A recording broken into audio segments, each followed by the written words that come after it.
The customer told me the manager would fire me for this mistake. I am the owner. You're going to lose your job today, the woman said, shoving the camera box across my counter hard enough to knock over a display of phone cases. I'm going to stand right here and watch your manager fire you, and then I'm going to sue this store for everything you've cost me. Her phone was already recording, red light blinking like a warning beacon, aimed directly at my face. Behind her, at least 30 customers had formed a semicircle, phones out, waiting to see how this would end. My assistant manager Kyle stood frozen 3 feet away, his face drained of color, one hand gripping the edge of the counter so hard his knuckles had gone white. He'd only been here 3 months, and this was clearly beyond anything his previous training had prepared him for. I could see him mentally calculating whether retail management was worth whatever was about to happen. The receipt the woman had slammed down showed a Nikon DSLR purchased 2 weeks ago. $400 during our spring clearance sale, marked down from $800 to clear old inventory. Serial number matched our system perfectly. Everything looked legitimate on paper, which usually meant everything, except the paper was about to be a problem. I'd been processing quarterly projections in my back office when the shouting started. That specific pitch of rage that makes every customer in a store stop shopping and start gravitating toward the conflict, like it's mandatory viewing. Saturday afternoons at Campbell Electronics were always busy, but this was different. This woman wasn't just angry, she was performing anger for an audience that kept growing larger by the second, and I could tell from the way she kept glancing at her phone screen that she knew exactly what she was doing with that recording. "Ma'am, I'm happy to help you with whatever issue you're experiencing with the camera," I said, maintaining the professional tone I'd perfected over 15 years of retail work before scraping together enough money to buy this store. The tone that communicated concern without commitment, attention without agreement. "Can you tell me what happened so we can work toward a resolution?" The crowd pressed closer, several people openly recording now, and I noticed a few whispering to each other while watching.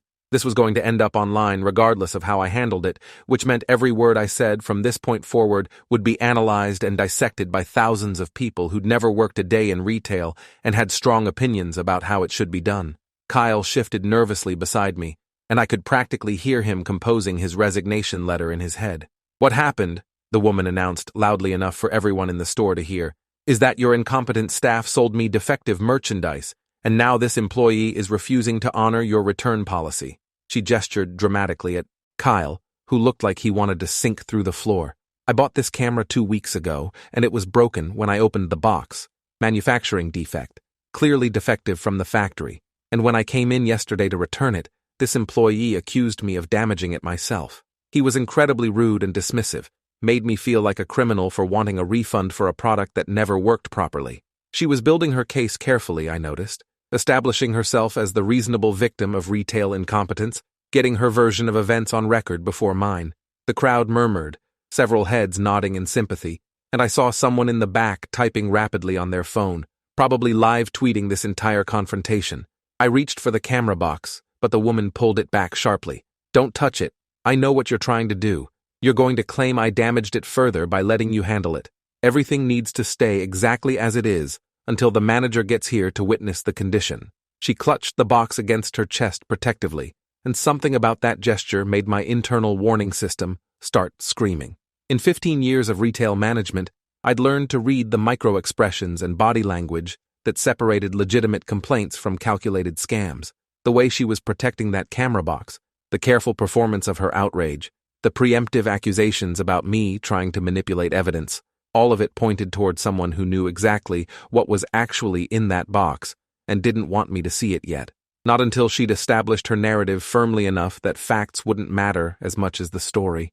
"I understand your frustration," I said carefully, very aware of the multiple cameras recording every word, every facial expression, every tone of voice. "But I need to see the camera to understand what issue you're experiencing so we can determine the appropriate resolution. Our return policy is posted right here on your receipt and on signs throughout the store. We're happy to work with you within those guidelines." I gestured to the relevant section on the back of her receipt, where our return policy was printed in detail, including specific exclusions for physical damage, water damage, and missing components. Standard retail policy that protected stores from being used as free rental services or absorbing costs for customer negligence. But the woman wasn't looking at the receipt.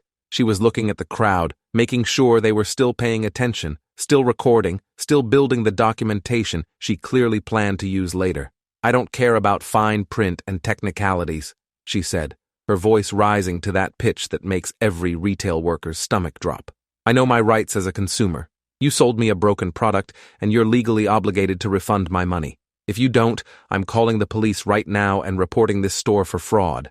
I'm also calling Channel 7 News because they have an investigative team that exposes dishonest businesses, and they're going to love this story about a store that sells defective cameras and then refuses to honor warranties." She pulled out her regular phone with her free hand, still holding her recording phone in the other, performing the motion of starting to dial.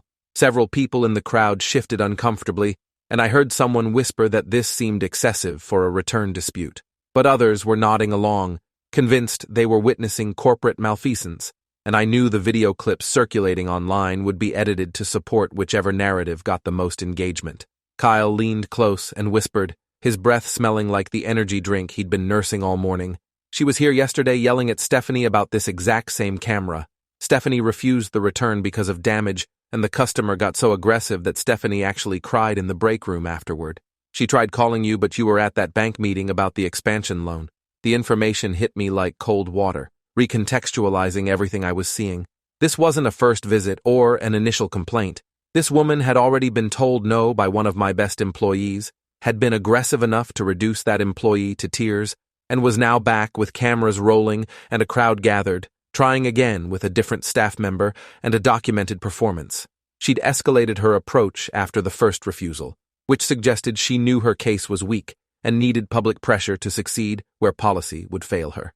"Ma'am, I'm going to need to examine the camera to proceed with any return request," I said firmly, reaching for the box again. This time, she let me take it, but her expression shifted to something calculating, like she'd been waiting for this moment specifically.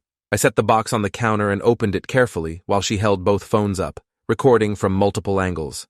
The interior foam packaging was installed backwards, with the cutouts facing the wrong direction. The lens cap was missing entirely. As I lifted the camera body out, I could see immediately that something was very wrong. The lens housing had visible scratches, deep gouges that went through the black coating to the metal beneath. The camera body showed impact damage along one corner where the metal had actually dented inward, the kind of damage that came from being dropped onto concrete or stone from a significant height. I turned the camera over slowly, documenting the damage with my own eyes, while the woman's phones recorded me examining it. There was sand in the battery compartment. Not just a few grains that might have gotten there from being set down on a beach towel, but actual accumulation, like the camera had been dropped directly into sand or left lying in it for an extended period. The memory card slot had water staining around the edges, visible corrosion on the metal contacts. The LCD screen had a crack running diagonally across it that was barely visible until the light hit it at the right angle. This camera hadn't been defective from the factory. This camera had been used extensively in conditions it absolutely wasn't designed to handle, then returned with the hope that I'd process the refund before examining the damage carefully. The woman's face was set in an expression of defiant righteousness, but I could see tension around her eyes that suggested she knew exactly what I was seeing and was preparing her next attack. "Ma'am, this camera shows extensive physical damage and water damage," I said, keeping my voice level despite the anger building in my chest. Not anger at her specifically, but anger at the broader situation where aggressive behavior had become an accepted customer service strategy, where retail employees were trained to surrender rather than enforce reasonable policies. "Can you tell me what happened to cause this damage?" I turned the camera so she could see what I was pointing to: the dented corner, the sand in the battery compartment, the water corrosion, the cracked screen. Several people in the crowd leaned in to look, and I heard someone whisper that the camera looked like it had been through a war zone. Another voice said more loudly that it was clearly trashed, and how could she expect a refund for that? But the woman's expression didn't change, didn't show even a flicker of acknowledgement that there might be legitimate reasons to question this return. "Nothing happened to it," she said, her voice getting even louder, projecting to the back of the crowd like an actor on stage. "It was defective when I bought it. Those are manufacturing defects that were present from the moment I opened the box. Your store sold me damaged merchandise, and now you're trying to blame me for it. This is textbook fraud and consumer deception." She pointed at the camera dramatically, then at me, then swept her arm to encompass the entire store. I took this camera on one trip to the beach for my daughter's birthday, and it stopped working. That's clearly a defect. These cameras are supposed to be durable. If it can't handle normal use at a beach, then it's defective and you need to refund my money immediately. $400 right now, or I'm calling the police and my attorney. The threat hung in the air, and I saw Kyle go even paler, clearly wondering if we were about to have police involved in a simple return dispute. I looked at the camera again, at the sand that had worked its way deep into every crevice, at the water damage that had left visible mineral deposits on metal contacts, at the impact dent that had clearly happened when the camera struck something hard with significant force. Ma'am, this camera wasn't defective. It was damaged through use in conditions these cameras aren't designed to handle. The sand and water damage suggest it was used at a beach, without any protective housing. These cameras aren't waterproof or sandproof without additional protection.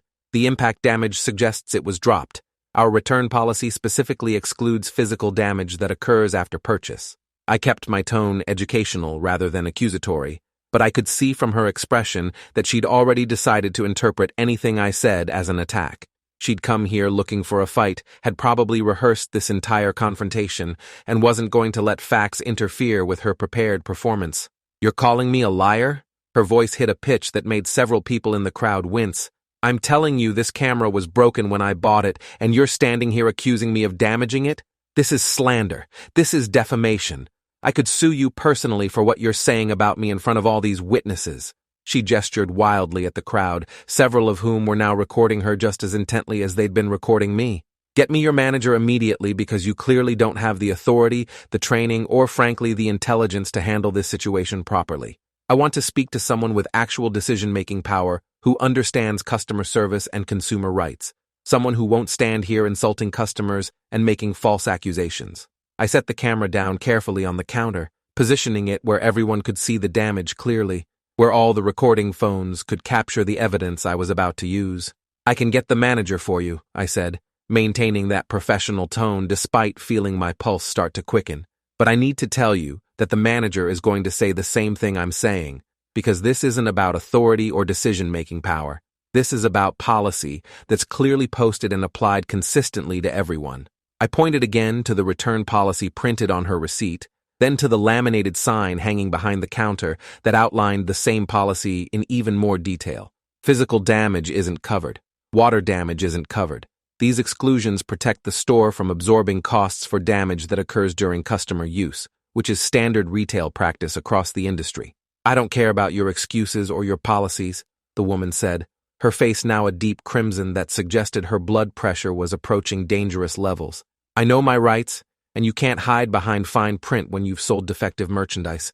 Your manager needs to get out here right now and fix this situation before I call the Better Business Bureau, the Attorney General's Consumer Protection Division, and every lawyer I can find. I'm also going to every review site on the internet and telling everyone about this terrible store. Google, Yelp, Facebook, everywhere. I'm going to make sure this store's reputation is destroyed by tomorrow morning." The threats were escalating rapidly, each one more dramatic than the last, and I could see she was building toward some kind of climactic moment where she'd storm out and leave her bad reviews from the parking lot. Kyle touched my elbow gently and leaned in close enough that only I could hear him whisper, "Should we just give her the refund? Is this worth all this trouble? $400 to make her go away and stop recording us?" I could hear the exhaustion in his voice, the trained response from years of being told that customer satisfaction was the only metric that mattered, that any complaint that got loud enough needed to be resolved through surrender rather than principle. I shook my head slightly, knowing that giving in now would establish a precedent that would haunt us for years. Every customer who'd been denied a return would hear about this. Every aggressive person in the city would learn that screaming and threatening at Campbell Electronics got results. My staff would learn that standing up for policy meant nothing because I'd overrule them the moment things got uncomfortable. "Ma'am, please wait here and I'll get the manager for you," I said, taking a step back from the counter. The woman's expression shifted to something triumphant, like she'd finally won and was about to watch me get publicly disciplined by someone with actual authority. She turned to the crowd and said loudly, Finally someone with sense is going to come out here and fix this disaster. I hope you're all recording this because when the manager hears what this employee has been saying to me, there's going to be consequences. He's going to lose his job today and I'm going to make sure of it." Several people in the crowd nodded, apparently convinced they were about to witness justice being served. Others looked skeptical, particularly those who'd gotten close enough to see the camera damage clearly, but most were just waiting to see what happened next. I walked toward the storage area, hearing the woman continue her performance for the gathered audience. Can you believe this? This is what passes for customer service these days. They hire anyone who can breathe and then wonder why customers are dissatisfied. That employee had no business working here. He has no idea what he's doing. He's probably never had proper training. Places like this are why retail is dying, because they don't care about customers. They just care about keeping our money. Her voice carried through the entire store, and I heard Kyle trying to offer her water or a place to sit while she waited. Small gestures of politeness that she rejected with increasing irritation. When I reached my office in the back, I pulled open my desk drawer and retrieved the badge I rarely wore, the one that said Daniel Campbell, owner, in clear letters under the store logo.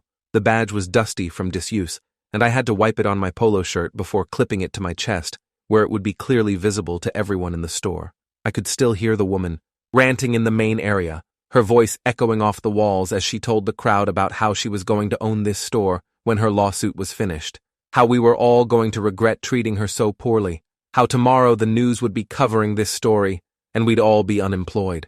She was building towards something, working herself up into a frenzy that suggested she'd done this before, knew how to maximize the drama for maximum impact. I took a deep breath, steadied myself, and walked back out into the store where at least 40 customers were now gathered around the customer service counter, creating an amphitheater of witnesses for whatever was about to happen next. The woman was on her phone when I emerged, talking very loudly to someone about corporate headquarters and discrimination and legal action. She was performing so intensely for the crowd that she didn't notice me approaching at first. Yes, I'm still at Campbell Electronics, and they've refused my valid return for a defective camera. The employee was incredibly rude and is now hiding in the back instead of facing the consequences of his behavior. I'm waiting for the manager to come out so I can report him formally and watch him get fired for incompetence. She paced back and forth in the small area between the counter and the crowd, gesturing dramatically with her free hand while the crowd watched like this was television. Some people were clearly enjoying the spectacle, while others looked increasingly uncomfortable with how this situation was developing. I walked up to the counter and stood directly across from where she was pacing, making sure my badge was visible in the overhead lighting.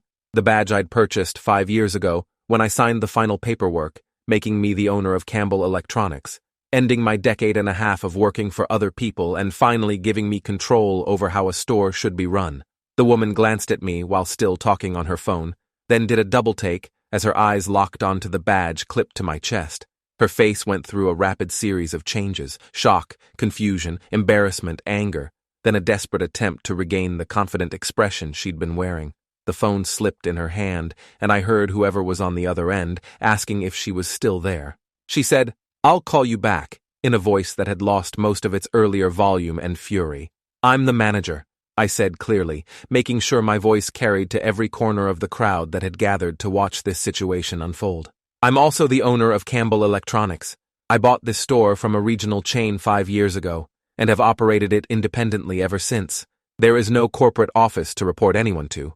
There's just me, my staff, and the policies we enforce consistently for every customer who walks through our doors."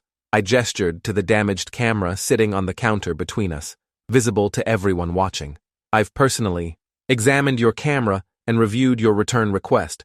The camera shows clear signs of physical damage, water damage, and sand intrusion that occurred after purchase. These conditions aren't covered under our return policy or the manufacturer's warranty, both of which specifically exclude damage resulting from customer use and environmental exposure."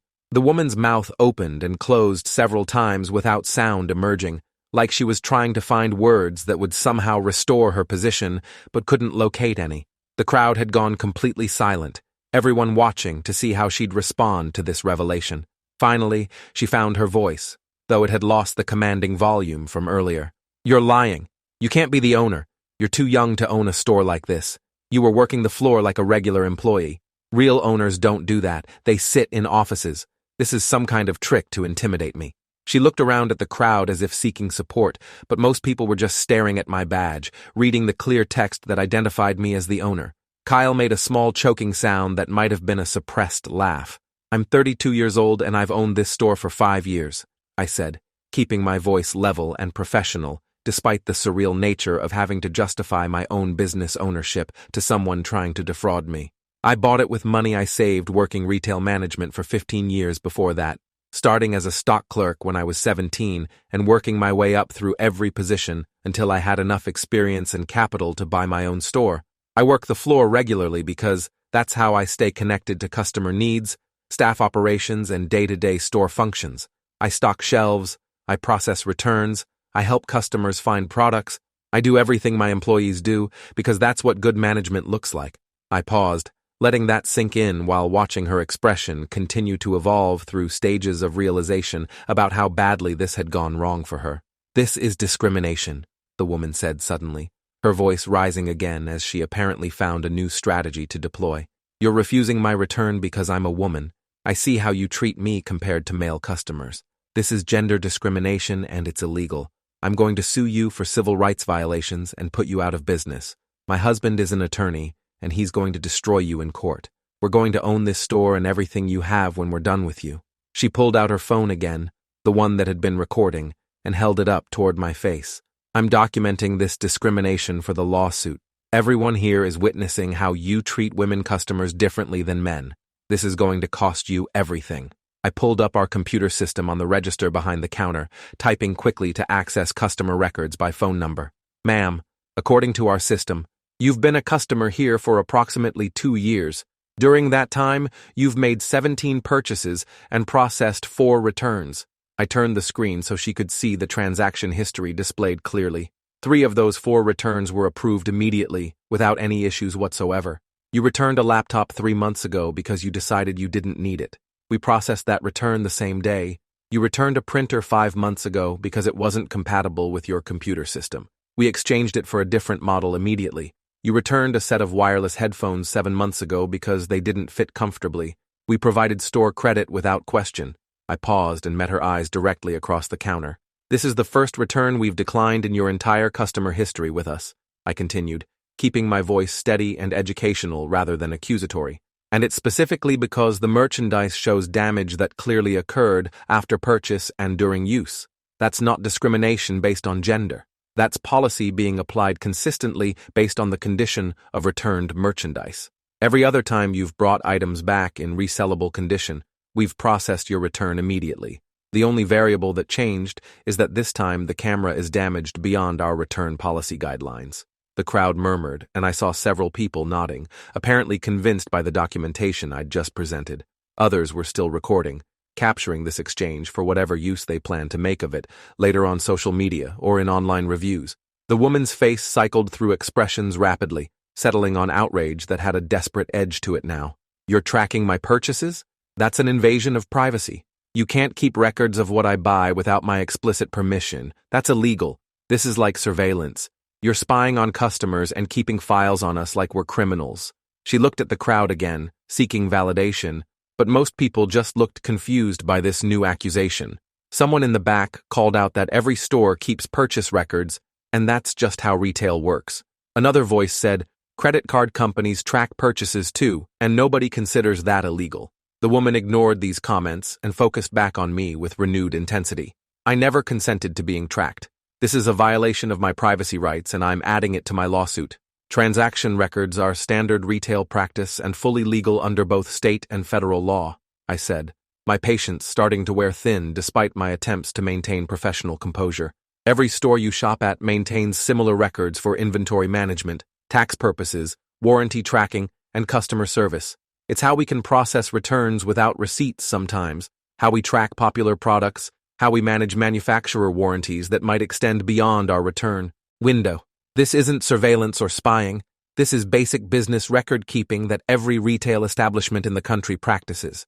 I gestured to the computer screen still displaying her purchase history. These records actually protect customers by documenting legitimate purchases and return patterns. In your case, this history proves we've treated you fairly and consistently in the past, which undermines any claim of discrimination or bias in this specific instance.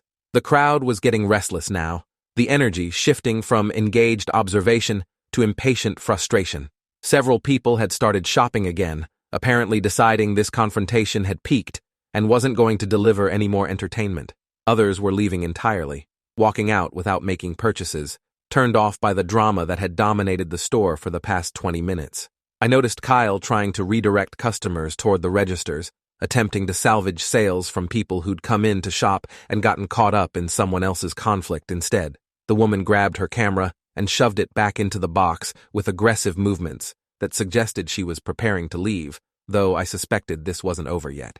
She'd invested too much in this confrontation to just walk away quietly after being proven wrong in front of dozens of witnesses. "You haven't heard the last of this," she said, her voice shaking slightly with what I couldn't tell was rage or embarrassment or both. "I'm going to every review site on the internet. Google, Yelp, Facebook, Twitter, Instagram, TripAdvisor, Angie's List, Better Business Bureau, Consumer Reports, everywhere. I'm going to make sure everyone in this entire city knows what kind of dishonest business you run here. I'm going to tell the truth about how you treat customers, how you discriminate and lie and hide behind fake policies to steal people's money. By tomorrow morning, your rating is going to be destroyed and nobody will shop here anymore." She was gathering her things now, her purse, her phones, the camera box, preparing for what she clearly intended to be a dramatic exit. The crowd watched with that uncomfortable fascination people have for public meltdowns, some sympathetic, others judgmental, most just wanting this to be over so they could get back to their own shopping. "That's absolutely your right as a consumer," I said calmly, though internally I was calculating the potential damage from a coordinated negative review campaign across multiple platforms. "However, I'd strongly encourage you to be truthful in any reviews you post because we have security footage from 3 different camera angles documenting this entire interaction from the moment you entered the store. We also have digital records of your complete purchase history and return history. Several customers here have their own recordings of what happened. Making false or misleading statements about a business in public reviews can constitute defamation, which is something businesses can and do sue over when reviews contain provably false claims that cause financial damage." I kept my tone informational rather than threatening, but I wanted her to understand that throwing accusations around online would have potential legal consequences if those accusations were demonstrably untrue. Her face went through another color transformation, this time from the angry red to something closer to white, as she apparently processed the implications of what I'd just said. "Are you threatening me?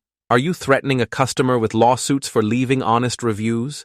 That's witness intimidation. That's suppression of free speech. You can't silence people by threatening them with legal action for telling the truth about their experiences."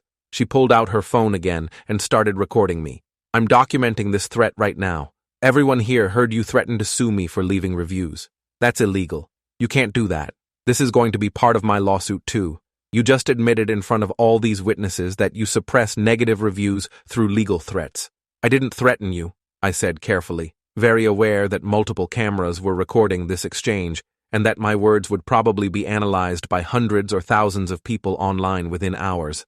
"I informed you that posting false statements about a business constitutes defamation under the law, which is simply a statement of fact about how defamation law works. You're welcome to post honest reviews about your genuine experience here, but if you post reviews claiming things that didn't happen or making accusations you can't support with evidence, that crosses from opinion into false statement territory. The difference matters legally. You can say you weren't satisfied with how your return was handled. That's your opinion and you're entitled to it.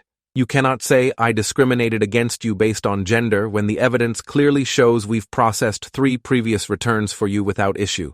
That's a false factual claim, not an opinion." The woman seemed to be running out of strategies, cycling through accusations and attacks without any of them gaining traction the way she'd expected. She tried one more approach, her voice taking on a tone of wounded dignity. "You should be ashamed of yourself, hiding your identity as the owner, pretending to be a regular employee, tricking customers. That's dishonest and deceptive. If you'd told me from the beginning that you were the owner, this whole situation would have been different, but you set me up deliberately to make me look bad in front of all these people. You engineered this humiliation on purpose. That's cruel, and it's manipulative, and it shows what kind of person you really are." She clutched the camera box to her chest like it was precious rather than damaged, and I wondered if she actually believed what she was saying, or if this was just another performance meant to salvage some dignity from a situation that had gone completely wrong for her. "I wasn't hiding my identity," I said, feeling genuinely tired now that the adrenaline was starting to fade. "I was working in my own store, doing the same job I do every day. which includes helping customers with returns and exchanges. There's no legal or ethical obligation for a business owner to announce their ownership status to every customer they interact with. The idea that I owe you advance notice of my position in the company suggests that you treat people differently based on their perceived authority, which is actually part of the problem here. My employees shouldn't face different treatment than I do just because they don't own the building. The fact that you felt entitled to be aggressive and insulting to someone you thought was just a regular employee says more about your attitude towards service workers than it does about my business practices. She opened her mouth to respond, but apparently thought better of it, just shaking her head dramatically and heading toward the exit. The crowd parted to let her through, some people still recording her departure, others finally returning to their shopping now that the main event appeared to be over. She stopped at the door and turned back one more time, her voice carrying across the store. "You're going to regret this. My brother is an attorney and he specializes in consumer protection cases. He's going to take you for everything you have. Your store, your house, your car, everything. When he's done with you, you're going to wish you'd just given me the refund." She pushed through the door hard enough that the bell above it nearly came off its mount, letting the door slam behind her with a crash that made several customers jump. Then she was gone, disappearing into the parking lot, and the store fell into a strange silence broken only by the background music still playing over the speakers. For a moment, nobody moved or spoke, everyone processing what they'd just witnessed. Then, one of the customers who'd been recording, an elderly man in a cardigan, started clapping slowly. The applause spread through the crowd until maybe 20 people were applauding while Kyle looked like he might collapse from relief. Several customers approached the counter to shake my hand or tell me they respected how I'd handled the situation. One woman said she'd been working retail for 15 years and wished her bosses would stand up for staff the way I just had. A younger guy said he'd definitely be back to shop here because he wanted to support businesses that didn't cave to entitled customers. The positive feedback felt good, but also uncomfortable, like I was being celebrated for simply enforcing reasonable policies rather than anything particularly heroic or extraordinary. Kyle waited until the crowd had dispersed before approaching me, his expression somewhere between awe and residual terror. "That was incredible. When you came out with that badge and she realized you were the owner, her face just died. I literally wish I'd gotten that on video. That was the best moment I've ever seen in retail." He was almost bouncing with relieved energy now that the confrontation was over. "Did you see how she went completely white? I thought she was going to pass out right there. And then when you pulled up her purchase history and showed she'd been lying about discrimination, that was perfect. Just perfect." His enthusiasm was genuine, but I couldn't fully share it because I knew this situation was far from over. The woman had been too confident in her threats, too certain that she had resources and options to deploy against me. "It's not over," I said, pulling out my phone to check for missed messages. "She's going to make good on at least some of those threats. The bad reviews are definitely coming. Her brother might actually file something, even if it's frivolous, just to cause problems. And that video she recorded is going to end up online somewhere, probably edited to make me look as bad as possible." Even as I was talking, I was composing an email to Patricia Okonkwo, my business attorney, laying out what had just happened and warning her that legal action might be coming. Patricia charged $250 an hour, and I knew this situation was going to cost me thousands in legal fees, even if the woman's case had no merit whatsoever. The cost of defending yourself from false accusations was often higher than just surrendering and paying the original demand, which was why so many businesses chose surrender. But surrender had its own costs that didn't show up on spreadsheets. Sure enough, 2 hours later, my phone rang with an unfamiliar number. Patricia's voice came through tense and professional. "Daniel, I just received a very aggressive phone call from an attorney named Howard Brennan. He claims his sister was discriminated against and publicly humiliated in your store this afternoon. He's threatening to file suit for gender discrimination, emotional distress, and defamation unless you issue a full $400 refund plus an additional $2,000 for emotional damages and a written apology posted on all your social media accounts." I could hear her typing in the background, probably taking detailed notes about the call. "He gave me until close of business tomorrow to respond with your agreement to his terms, or he files Monday morning. That's an extremely aggressive timeline designed to pressure you into settling before you can properly evaluate the case." I walked her through everything that had happened while pulling up the security footage on my office computer, watching from multiple angles as the confrontation played out on screen. The woman approaching the counter already angry, Kyle's obvious nervousness, my calm attempts to de-escalate, the woman's phone recording everything, my examination of the clearly, damaged camera, the escalating accusations and threats, my revelation as the owner and her dramatic reaction. Patricia listened without interrupting, occasionally asking clarifying questions about specific moments or statements. When I finished, she was quiet for a long moment before responding. From what you're describing, he doesn't have a legitimate case. Gender discrimination requires showing disparate treatment based on protected status, but you have documentation of processing her previous returns without issue. Emotional distress requires actual damages, medical bills, therapy costs, something concrete, and defamation requires false statements, but you only stated facts about the camera's condition that you can prove with physical evidence. So what happens next? I asked, even though I could guess the answer. Frivolous lawsuits were still expensive to defend against, still consumed time and energy that should be spent running a business, still created stress and uncertainty that affected operations. He files. We respond. It drags on for months while costing me thousands in legal fees, even though I'll probably win in the end. Patricia sighed, and I could hear her office chair creak as she shifted position.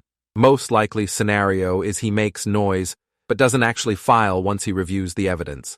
Attorneys who specialize in consumer protection usually know better than to take cases with this little merit. But we need to prepare, as if he will file. I need you to send me all the security footage from every angle. Complete purchase history for this customer, showing the 3 previous successful returns. Statements from Kyle and any other staff who witnessed the interaction. Statements from customers who recorded it if you can get them. Photos of the camera damage from multiple angles. Basically, I need you to build the strongest possible evidence file so we can respond immediately if he does follow through. I spent the rest of the evening compiling everything Patricia had requested, staying late in my office long after Kyle and the other evening shift employees had gone home. The security footage was easy, just pulling files from our digital system and uploading them to the secure server Patricia used for client documents. The customer's purchase history was a simple database query. Getting statements from staff was just a matter of sending emails, asking them to write down what they witnessed, and send it back within 24 hours. The customer statements were harder because I didn't have contact information for most of the people who'd been recording. I ended up posting on our store's Facebook page asking anyone who'd been present during the afternoon's incident to email me if they were willing to provide a witness statement. Within an hour, I had responses from 7 different people offering to document what they'd seen. Stephanie came in for the evening shift and found me still in the office at 8 p.m., surrounded by printouts and documents. Kyle texted me everything that happened. He said you revealed you were the owner right in the middle of her threatening to get you fired, and her face just completely died. I'm so glad I missed it, but also so mad I missed it, because that sounds amazing. She sat down in the chair across from my desk without being invited, clearly planning to stay for a conversation. That's the same woman who verbally abused me yesterday. She called me stupid and uneducated, told me I'd be stuck in retail my whole life because I obviously didn't have the intelligence for anything better. I literally went home and started updating my resume afterward because I didn't want to deal with people like that anymore. The words hit me harder than anything the woman had said to my face. Stephanie was one of my best employees, knowledgeable, patient with customers, excellent at troubleshooting technical problems. She had a degree in electrical engineering but preferred retail work because she genuinely enjoyed helping people solve problems and find the right products. The idea that she'd almost quit because of one aggressive customer made me angry in a way the woman's attacks on me hadn't. Why didn't you tell me it got that bad? I asked, already pulling up our incident reporting system to create a formal documentation of what Stephanie was describing. I would have banned her from the store immediately if I'd known. We have explicit policies about customer behavior, and verbal abuse of staff is absolutely grounds for permanent banning. That's not something you should have had to deal with alone. Because it happens constantly, Stephanie said quietly, her voice carrying exhaustion that made her sound older than her 28 years. Maybe not that extreme every time, but customers talk down to us all the time. They assume we're stupid or lazy or beneath them just because we work retail. They make comments about our intelligence, our life choices, our worth as people. Yesterday was worse than usual, but it wasn't unique or particularly shocking anymore. She paused and looked directly at me with an expression I couldn't quite read. But hearing that you stood up to her today, that you didn't just cave and give her the refund to make her go away, that actually matters to everyone on staff. Kyle already sent a group message and everyone's been talking about it all afternoon. People are saying they're proud to work here because you actually have our backs when things get hard. That feedback meant more than any of the positive comments from customers earlier. Building a workplace where employees felt supported and valued was harder than most people realized, required consistent decisions over time, rather than one dramatic gesture. But one dramatic gesture that aligned with consistent policy could reinforce culture in powerful ways. I told Stephanie about the potential lawsuit, about Howard Brennan's demands, about the legal costs I was probably going to face defending myself from false accusations. I didn't want her or the other staff to be blindsided if this situation escalated into something that affected daily operations or became public knowledge through court filings. She listened quietly, then said something that surprised me. "Everyone's going to support you through this. We've been talking, and we all agree that if you'd given her the refund, it would have taught us that standing up for policy doesn't matter, because you'll overrule us anyway when customers get loud enough. The fact that you're willing to face a lawsuit to back up what we did yesterday tells us our judgment matters and our dignity matters. That's worth more than a smooth day with no conflicts." The weekend brought waves of online activity that I'd been dreading but expecting.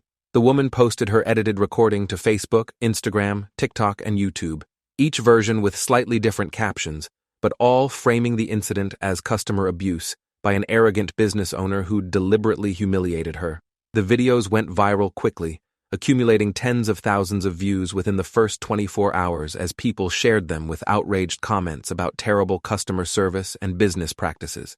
Several customers who'd recorded their own versions posted those as well, creating a strange, multi-perspective documentation of the same event. Some of their videos supported the woman's narrative while others provided context that complicated it. The algorithms picked up the engagement and pushed everything to wider audiences until millions of people were watching and commenting on a return dispute at a small electronics store most of them would never visit. The comment sections became battlegrounds, where people argued about customer service philosophy, retail workers' rights, business owner responsibilities, and whether I'd handled the situation appropriately or cruelly. Some praised me for standing firm against an aggressive customer trying to defraud the store. Others condemned me for refusing a return to someone who'd clearly been sold a defective product. A vocal minority accused me of staging the whole thing for publicity, claiming no real interaction could possibly be that perfectly dramatic and well documented. The debate raged across platforms while I watched helplessly, knowing that engaging would only make things worse, but feeling frustrated by people making judgments based on edited clips without understanding the full context or the business realities underlying the situation. Monday morning brought the negative reviews I'd been expecting. She'd followed through on her threat, posting 1-star reviews on Google, Yelp, Facebook, Better Business Bureau, and every other platform she could find. Each review told a dramatically different version of events where I'd been aggressive and discriminatory, where she'd been calm and reasonable, where the camera had definitely been defective from purchase, and I'd refused to honor a valid warranty claim out of pure spite. The reviews were carefully crafted to sound like legitimate customer complaints rather than revenge posts, staying just vague enough about specific details that they'd be hard to disprove while creating an overall impression of a terrible business that mistreated customers. I responded to each one professionally and factually, keeping my statements brief and focused on documentable facts rather than opinion or emotion. "We have security footage from multiple angles documenting this interaction," I wrote in each response. "The footage shows the sequence of events differently than described here. Our return policy excludes physical damage and water damage, which was clearly present on the returned camera. This policy is applied consistently to all customers. This customer's purchase history shows 3 previous successful returns processed without issue. We document all transactions and interactions to protect both customers and our business from misunderstandings." Patricia had reviewed my responses before I posted them, making sure I wasn't saying anything that could be used against me in potential litigation. She'd advised keeping everything short, factual, and completely devoid of emotion or personal opinion that might look defensive or vindictive in court documents. Wednesday brought the certified letter I'd been dreading, thick and official-looking with Howard Brennan's law office address embossed in raised letters on the envelope. I signed for it and opened it in my office, reading the formal demand letter that sought $400 for the camera refund, $2,000 for emotional distress and public humiliation, and a written apology to be posted on all our social media platforms and sent to at least 50 people from his sister's contact list. The legal language was impressive, full of terms like intentional infliction of emotional distress and fraudulent misrepresentation of status, and hostile retail environment created through deceptive practices. The letter argued that by working the floor without immediately identifying myself as the owner, I had entrapped his sister into making statements she wouldn't have made if she'd known my true position, which constituted deliberate setup for public humiliation. I scanned the letter and emailed it to Patricia immediately, then called her to discuss strategy. She read it while we were on the phone, and I could hear the disdain in her voice when she finished. "This is complete legal nonsense, Daniel. Working your own retail floor isn't deceptive or fraudulent. You weren't hiding, you were just doing your job. There's no requirement to announce ownership status to customers. Emotional distress requires actual documentable damages beyond just hurt feelings from being told no. He's reaching for anything that might sound impressive enough to pressure you into settling." She paused, and I heard pages turning. Probably her reviewing notes from our previous conversations. "But I have to ask you again, are you absolutely certain you want to fight this? Because my fees are going to exceed the refund cost pretty quickly. You're probably looking at $3,000 to $5,000 in legal costs to defend a $400 refund demand. Even if we win, which we will, you're not getting attorney fees back in small claims court. You'll spend more defending yourself than the camera was worth." "I'm sure," I said, without hesitation, even though the financial calculation made no logical sense. This stopped being about $400 the moment she started threatening my staff and making false accusations. If I cave now, I'm teaching everyone that aggressive behavior gets rewarded. I'm showing my employees that policy enforcement doesn't matter when customers escalate. I'm establishing that whoever screams loudest and threatens most credibly wins regardless of what actually happened. That has costs that don't show up on balance sheets, but affect everything about how this business operates. I paused, trying to articulate something I'd been thinking about since Saturday's confrontation. Also, she's not going to stop with me. She's going to do this to other businesses, other retail workers, other people who are just trying to enforce reasonable policies. If I can establish that this behavior has real consequences, maybe it discourages the next attempt. Patricia was quiet for a moment, then her tone shifted from questioning to strategizing. "Okay, then we fight. I'll draft a response denying all claims and offering to provide extensive evidence supporting our position if he chooses to file. I'll make it clear we have security footage, purchase records, witness statements, and the customer's own edited video that we can compare to full footage to demonstrate manipulation of evidence. Usually, once opposing counsel sees how much documentation we have, they back off because they don't want to file a case they know they'll lose. But if Howard Brennan actually files, we'll be ready with everything we need." She started listing the additional documentation she'd need beyond what I'd already provided, and I took notes while she talked, adding to my growing pile of work that had nothing to do with actually running an electronics store. Friday brought the actual lawsuit filing, delivered via process server, who found me stocking shelves in the camera department with deliberate irony. The man handed me the envelope, confirmed my identity, and left without comment, while customers watched curiously. I opened it right there in the aisle, reading through the complaint that claimed discrimination, deceptive business practices, intentional infliction of emotional distress, and several other impressively titled causes of action that basically boiled down to, "I'm mad you wouldn't give me what I wanted." The damages sought had increased to $3,000 apparently, including Howard's filing fees and time spent drafting documents. It was absurd. Every attorney I'd consulted agreed it was absurd, but it was also real. I'd have to appear in court, potentially testify, definitely spend time preparing that I should be spending on inventory management or vendor negotiations or staff training. Kyle found me in my office an hour later, reading through the complaint for the third time and making notes about which claims needed which evidence to refute. "Is this really happening? You're actually getting sued over refusing that return?" He looked genuinely worried, like the lawsuit might somehow spread to affect him or the other staff. "This feels partly like my fault. If I'd just processed the return when she first came in with Stephanie, if I'd been here that day and just given her the money, none of this would have happened. You wouldn't be facing legal action over something that started with a decision I supported." His guilt was visible in every line of his face, the assumption that he'd somehow caused this problem by doing exactly what policy required him to do. "If you'd given her the refund, she'd have learned that screaming at retail workers gets results," I said, setting down the legal documents to look at Kyle directly. Next time she'd escalate faster, push harder, because the behavior would have been rewarded. She'd probably target you or Stephanie specifically, knowing you'd already caved once, and other customers would hear about it somehow, they always do, and they'd know that this store rewards aggression. Every difficult return would become a performance where customers compete to see who can be most threatening. I gestured at the complaint on my desk. This needed to happen eventually. Better now when we have documentation and clear policy violations than later when circumstances might be murkier. And better that it happens to me with resources to fight back than to one of you who'd have to deal with it alone without support. The preliminary hearing was scheduled for 3 weeks out, which gave Patricia time to prepare our defense while I tried to maintain normal business operations despite the distraction. During that period, something unexpected happened.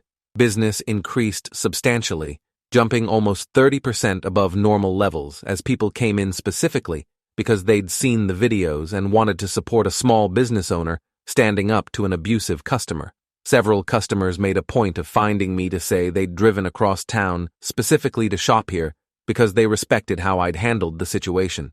One woman brought her teenage daughter in specifically to meet me, explaining that her daughter worked retail at the mall and her manager routinely forced her to accept abuse from customers in the name of customer satisfaction. She wanted her daughter to see that better workplaces existed, places where management valued employees enough to back them up even when it was expensive and difficult. The teenager looked embarrassed by her mother's speech, but also relieved, like she'd been needing someone to validate that the treatment she'd been receiving wasn't normal or acceptable. She told me quietly that her manager had made her apologize to a customer who'd called her a racial slur because the customer had spent $500 and the manager said they couldn't afford to lose him. The casual way she described this horror made my chest tight with anger at retail management that had normalized abuse to that degree. I gave her my business card and told her we were hiring if she ever wanted to work somewhere different, somewhere that wouldn't tolerate that treatment for any amount of money. She took the card and held it carefully, like it represented something important beyond just a potential job offer. The night before the hearing, I couldn't sleep, lying in bed staring at the ceiling while reviewing everything that would happen the next day. Patricia had walked me through the process multiple times, explaining how small claims court worked, what questions the judge might ask, how to present evidence effectively without getting lost in unnecessary details.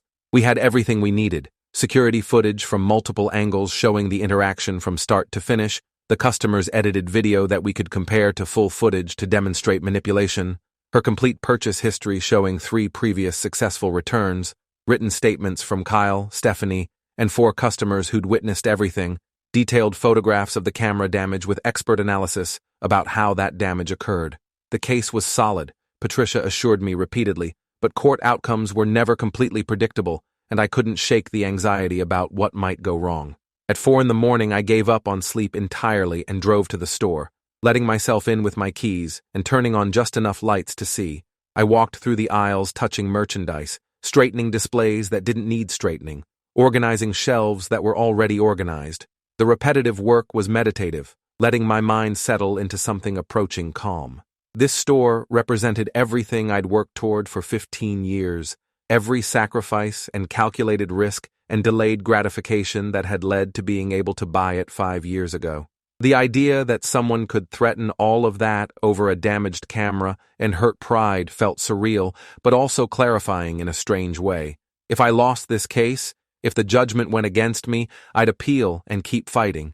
If the appeals failed, I'd pay whatever judgment was assessed and keep operating.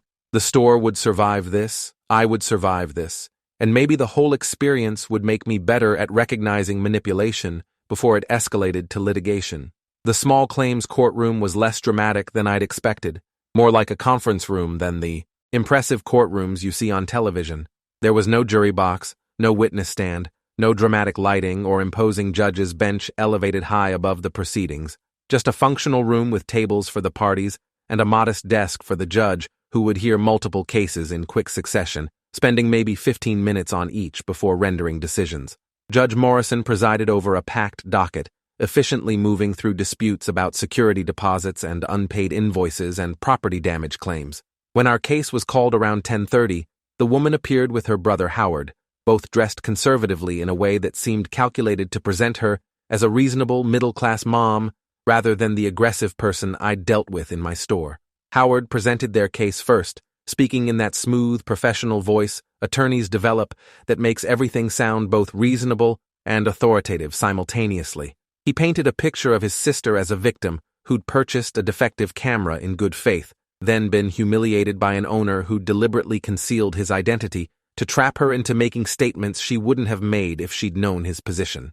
The argument was that I'd set her up for public humiliation, that my failure to announce my ownership status constituted fraudulent misrepresentation designed to entrap customers into behavior that could then be weaponized against them. He showed the edited video she'd recorded, carefully cut to remove her most aggressive moments and my calmest responses, leaving a narrative where she looked confused and frustrated while I appeared dismissive and cold. Everything about the presentation was designed to make her seem sympathetic and make me look like a bully hiding behind policy. When Patricia stood to present our defense, she started by playing the full security footage from multiple camera angles without commentary. Judge Morrison watched silently as the video showed the woman's escalating aggression from the moment she approached the counter, her shoving the camera box at me, her recording me without permission, her loud threats about police and lawyers and destroying my business. The footage showed her dramatic phone call where she announced plans to sue for everything I owned. It showed me calmly examining the camera and pointing out visible damage while she refused to acknowledge any problems with the merchandise. It showed her pivoting through multiple accusations as each one failed to gain traction, moving from incompetence claims to discrimination claims to privacy violation claims as if reading from a script of grievances she'd prepared in advance. The unedited footage was damning, showing clear patterns of aggressive manipulation rather than legitimate customer service complaint. Patricia then introduced the camera itself, now preserved as evidence, along with detailed photographs showing the dented corner, the sand accumulated in the battery compartment, the water staining around memory card slots, the cracked LCD screen. She presented a brief expert analysis from a camera repair technician explaining how each type of damage occurred and why it clearly happened during use rather than at manufacture. The technical testimony was simple and clear. This camera had been dropped onto a hard surface with significant force, had been exposed to sand without protection, had gotten wet in ways these cameras aren't designed to handle without waterproof housing. None of this damage could have been present at purchase because it would have been immediately obvious during quality control and customers would have refused the sale. The woman had used this camera roughly, damaged it through that use, then attempted to return it by claiming the damage was pre-existing. Patricia presented the woman's complete purchase history next, showing 4 previous returns over 2 years. She walked Judge Morrison through each transaction, demonstrating that 3 of those 4 returns had been processed immediately without question or difficulty. A laptop return processed same day. A printer exchange handled immediately when the model proved incompatible. Headphones returned for store credit without any pushback. The pattern was clear. This store had treated this customer fairly and consistently until she tried to return obviously damaged merchandise, at which point policy that had been applied to every other customer was suddenly characterized as discrimination and mistreatment. Patricia then presented written statements from Kyle, Stephanie, and the 4 customers who'd witnessed the interaction, each describing the woman's aggressive behavior and visible camera damage that justified the refused return. Finally, Patricia showed the woman's edited video next to the full security footage on a split screen, playing them simultaneously so Judge Morrison could see exactly what had been cut and how the editing changed the narrative. The deletions were strategic and damning, removing every moment where the woman had been most aggressive while keeping segments where my responses might seem cold or dismissive without the context of what I was responding to. She'd cut her threat to call police. She'd removed her loud announcement that she'd sue for everything I owned. She'd deleted her insults about my intelligence and education. She'd removed the part where she threw my attorney's business card on the floor. What remained was carefully curated to support a narrative of victimhood that the full footage thoroughly contradicted. It was clear evidence of manipulation, showing someone who knew she was wrong but had tried to construct a false record that might pressure settlement through threat of public relations damage. Judge Morrison stopped the video playback and addressed the woman directly, his voice carrying the neutral tone judges use when they've already made up their minds but want to give someone a chance to explain. Ma'am, can you explain why your video recording is missing significant portions of this interaction, specifically the portions where you made threats and used what appears to be insulting language toward store staff? The woman's face went pale, and she stumbled through an explanation about her phone having technical issues, about recordings sometimes stopping randomly due to storage limitations or app crashes. She suggested that phones were unpredictable, and it wasn't her fault if the technology failed to capture certain moments. Her explanation might have been plausible if the missing segments hadn't been so precisely the ones that contradicted her narrative of victimhood. The portions that failed to record are conveniently the ones where you made threats, insulted staff, and demonstrated the kind of aggressive behavior that would undermine your claims of being mistreated, Judge Morrison said, his tone making clear he found this too coincidental to be accidental. I've reviewed the unedited security footage and your edited version. The differences are substantial, and they change the entire context of this interaction. Your recording appears to have been deliberately edited to remove evidence that contradicts your complaint, which raises serious questions about the credibility of your claims. He paused and looked directly at her, waiting for a response. She said she didn't understand technology well enough to explain why certain parts didn't record, that she was just a regular person trying to document being mistreated, that she didn't have sophisticated editing equipment or knowledge to manipulate videos the way he was suggesting. Judge Morrison turned to me with a question I'd prepared for, but still found challenging. Mr. Campbell, why didn't you identify yourself as the store owner immediately when this customer became agitated? Would that have potentially prevented this entire situation from escalating the way it did? I thought carefully before answering, aware that my response would likely affect his final decision. Your Honor, I was working my store floor as I normally do. I stock shelves, help customers with purchases, process returns, do everything my employees do. I don't announce my ownership status to every customer I interact with because I don't believe it should be relevant to how I'm treated. Our policies apply equally regardless of who's enforcing them, and customers shouldn't need to know someone's position in the company hierarchy before treating them with basic respect. I paused, choosing my next words carefully while watching Judge Morrison's expression for signs of how this was landing. If I have to announce my position to receive respectful treatment, that suggests customers think regular employees don't deserve respect. My staff shouldn't face different treatment than I do just because they don't own the building. They enforce the same policies I enforce. They deserve the same courtesy I deserve. The problem in this situation wasn't that I didn't identify myself quickly enough. The problem was that this customer felt entitled to be aggressive and insulting towards someone she perceived as having lower status. That's not a customer service failure on my part, that's a behavior problem on hers. And teaching people that service workers only deserve respect if they have certain titles or positions just perpetuates the kind of retail abuse that makes working in this industry increasingly difficult. Judge Morrison nodded slowly and made notes on his legal pad, the scratching of his pen audible in the quiet courtroom. I've reviewed all the evidence presented here today, he began, his voice carrying the formal tone judges use when rendering decisions. The security footage clearly shows the camera was damaged beyond normal wear and tear. There's impact damage, water damage, and foreign material inside the device that's inconsistent with manufacturing defects. The plaintiff's purchase history shows she's been treated fairly on previous returns, which undermines claims of discrimination based on gender or any other protected characteristic. The plaintiff's own recording, though edited, still contains evidence of aggressive behavior towards store staff that contradicts her characterization of the interaction as one where she was victimized by an abusive business owner. He looked directly at the woman before continuing. Ma'am, I understand you're frustrated about losing money on a camera that stopped working. However, the evidence is overwhelming that this camera was damaged after purchase, most likely through use in conditions it wasn't designed to handle without additional protective equipment. The store's return policy clearly excludes physical damage that occurs post-purchase, and you were made aware of this policy at the time of your original purchase. The policy was printed on your receipt and posted prominently in the store. Your claim that you weren't aware of these exclusions isn't credible given the multiple ways this information was provided. He paused to let that sink in before addressing the other claims. As for the claim of deceptive practices based on Mr. Campbell not immediately identifying himself as the owner, I find no merit in that argument whatsoever, Judge Morrison continued, his tone becoming firmer. There is no legal requirement for a business owner to announce their ownership status to customers.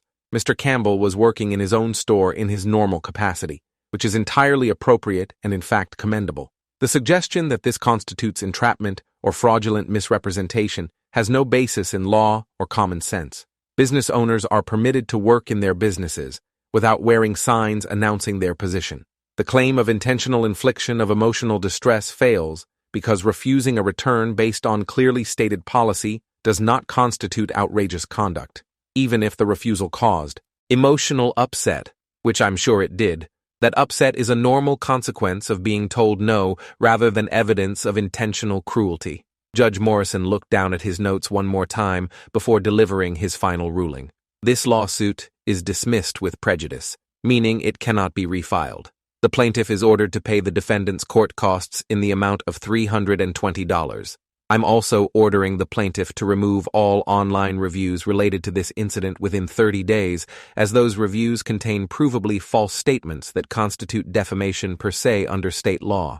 Making false factual claims about a business in public forums, particularly claims of illegal discrimination that you cannot support with evidence, crosses the line from protected opinion into actionable defamation. You'll have 30 days to remove those reviews from all platforms or face contempt charges. He looked up from his notes with an expression that suggested he had more he wanted to say, but was keeping it professional. Howard Brennan stood quickly, his face flushed with either embarrassment or anger or both. Your Honor, I'd like to note for the record that this ruling sets a dangerous precedent that discriminates against consumers with legitimate complaints. It creates a chilling effect on honest customer reviews and protects businesses from accountability for poor service. My client was genuinely wronged here, and this ruling essentially tells customers they have no recourse when businesses treat them poorly. This will discourage other consumers from speaking out about mistreatment, because they'll fear being sued for defamation simply for sharing their honest experiences. His objection was clearly for show, establishing a record for potential appeal even though we both knew an appeal wouldn't change anything. Judge Morrison gave him a look that could have frozen water. Counselor, legitimate complaints don't require editing video evidence to remove contradictory information. Honest reviews don't need to omit relevant facts about purchase history and consistently applied policies. This ruling doesn't protect businesses from accountability. It protects them from false accusations and manipulated evidence. Your client can post honest opinions about her dissatisfaction with how her return was handled. She cannot post false claims of discrimination when the evidence shows consistent treatment. She cannot mischaracterize what happened by presenting edited videos while claiming they're complete records. There's a difference between protected speech and defamatory falsehood, and this ruling simply recognizes that difference. The ruling stands. Next case. Outside the courthouse, Howard pulled me aside before I could reach my car where Patricia was loading her briefcase. This isn't over, he said, his voice tight with barely controlled anger. We can appeal this decision and we will. My sister was genuinely wronged here regardless of what that judge said. You took advantage of her, you know you did, and no ruling changes that fundamental truth. You deliberately set her up to look bad, you manipulated the entire situation, and eventually, the truth will come out. His confidence seemed performative rather than genuine, like he was trying to convince himself as much as me that there was still a path forward despite the comprehensive defeat they'd just suffered. I looked at him steadily, too tired from weeks of stress to feel anything except relief that this particular battle was over. Your sister tried to return merchandise she damaged through misuse, I said, keeping my voice level and factual. When I enforced a reasonable policy that's clearly posted and consistently applied, she responded with threats, insults, and false accusations. She recorded herself doing this, though she edited out the worst parts, hoping I wouldn't have other evidence. Then you filed a frivolous lawsuit on her behalf, hoping I'd settle rather than defend myself. Every choice you both made led directly to this outcome. You could have accepted the initial refusal and moved on. You could have apologized after seeing the evidence. You chose escalation at every point, and now you're facing the consequences of those choices. I paused, watching his expression shift through denial toward reluctant acceptance. Before he could respond, his sister touched his arm gently, her face pale and drawn. Leave it alone, Howard. Let's just go. This is done. She looked at me, and for a moment I thought she might actually apologize, might show some recognition that her behavior had been wrong and the outcome was her own fault. Instead, she said, "You should have just given me the refund. None of this had to happen.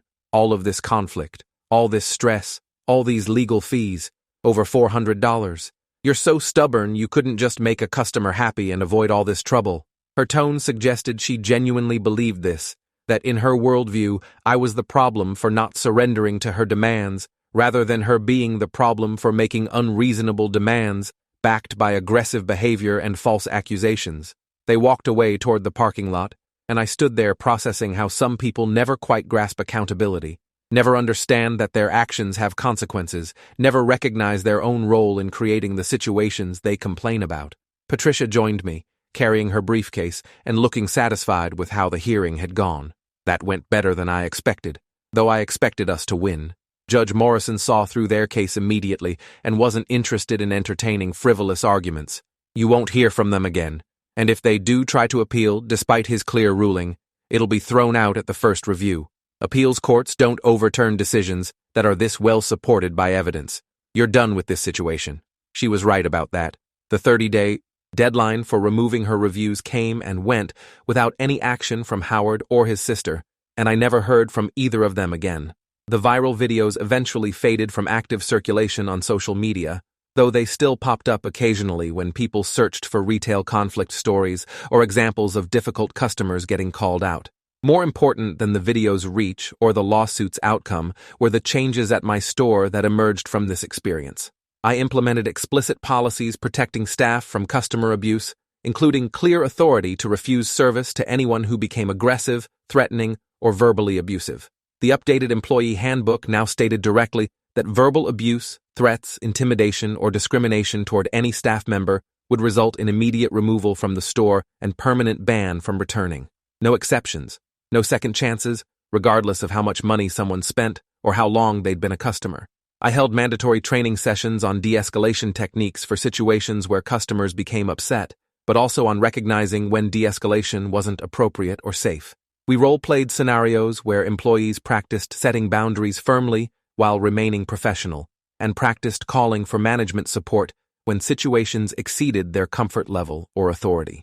Most importantly, I made sure every single employee understood they could walk away from an abusive customer immediately, and I would back them completely, even if it meant losing a sale or facing a complaint or dealing with negative reviews. Their dignity and safety mattered more than any individual transaction, and I needed them to believe that fully rather than just hear it as empty corporate speak. Stephanie stayed with the company and eventually became my general manager when we opened the second location 18 months later, overseeing operations at both stores and training new managers in the culture we'd built. Kyle grew substantially more confident in handling difficult customers, learning to enforce policy firmly while remaining professional and calm. Several employees over the following year told me they'd turned down higher-paying positions at other retailers because they valued working in an environment where they felt supported and protected. That feedback became my greatest source of pride in this entire situation. Not the successful legal defense or the viral video that brought publicity, but the workplace culture that showed employees their dignity mattered more than appeasing every angry customer who walked through our doors. 3 years after the lawsuit, my accountant was reviewing annual financial statements and noticed something interesting in the trend analysis. Your revenue increased 32% in the year following that customer dispute, she said, pointing to the relevant line on the spreadsheet. The quarter immediately after the incident was up 40%, then it stabilized at about 30% above previous baseline. The publicity from those videos probably brought in customers who liked your approach, and they stayed because the service and selection were good. You basically got a massive marketing boost from standing your ground in a way you couldn't have purchased for any reasonable advertising budget. I thought about that while reviewing the numbers, feeling uncomfortable with success built partially on someone else's public humiliation, even though I hadn't asked for the videos to go viral or wanted the attention. Thanks for watching till the end. Make sure to subscribe and like to not miss the next story. Last month, a young woman named Denise came in asking for a job application, filling it out carefully at the counter during the evening rush, while customers flowed around her. Her application showed 4 years of retail experience across 3 different stores, consistently strong performance reviews, references from multiple managers. When I called her in for an interview and asked why she was looking to change employers, she said she'd been verbally abused by customers at every position she'd held. Her managers had always sided with customers regardless of what happened, telling her that customer satisfaction was the only thing that mattered and that accepting abuse was part of the job. "I saw your video," she said quietly, looking at her hands rather than meeting my eyes. "The one with that woman and the camera, where you stood up for yourself instead of just giving her what she wanted. I've been looking for a place where management actually backs up employees, where we're not just punching bags for angry customers who know they can get away with anything if they scream loud enough." I hired her 2 weeks later, and watching her gradually relax into the realization that we actually meant What we said about supporting staff reminded me why the entire ordeal had been worth enduring. On her third day, a customer started getting aggressive with her over a return that was outside our policy window, raising his voice and making demands that clearly violated our posted terms. Denise calmly explained the policy, offered alternative solutions that were within policy, and when the customer refused to lower his voice or accept any offered alternatives, she called for me without hesitation.